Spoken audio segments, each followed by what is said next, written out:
Hello there guys, welcome back to another maths video. In this video we are looking at a triangle. We've got some measurements, we've got an angle, and we're looking for the missing angle here, x in the top left. And we have three cats with their tongues out to help us along.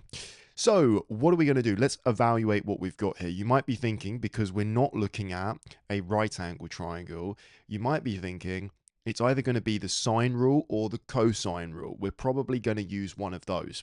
Now, the sine rule requires you to know a side and opposite angle pair. You have to know that to use the sine rule. Do we have that? Yes, and the sine rule is always the one you want to look for first because in general it's easier to apply than the cosine rule. So once we've realized yes we can use the sine rule, we don't even need to worry about the cosine rule. So yes we can because we have 40 centimeters and we have 120 degrees. We've got 30 centimeters and then x degrees.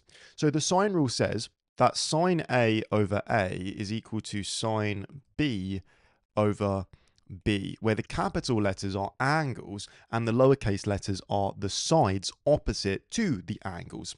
So we can plug everything that we know in and see what happens. We can say that sine of 120 degrees divided by 40 is equal to sine of x degrees, or just x, divided by 30. And then we're simply going to rearrange this by multiplying both sides by 30 so that we get sine x on its own. So sine x is going to be equal to 30 times sine of 120 degrees divided by 40.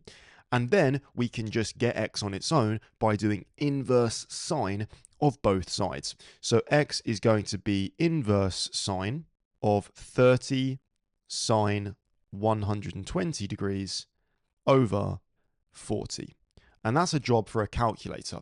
So if I go and type that in on my calculator right now, I'll tell you that I get 40.505 degrees. That's to 3 decimal places. But you can give it to however many decimal places that you like. But anyways, that's all I've got for today. Hopefully that was helpful. Hopefully you enjoyed the cats. And I'll see you in the next inexorable video. Cheers. That's just another way to say that I'm the best math rapper in the game today. It might sound vague, but it's just how I feel. And baby, I'm just trying to keep it real. Keep it real. Keep it real. That's right, Gowan was in deep trouble with the law. He threatened government officials countless times and had been arrested even more. Was it them that got him?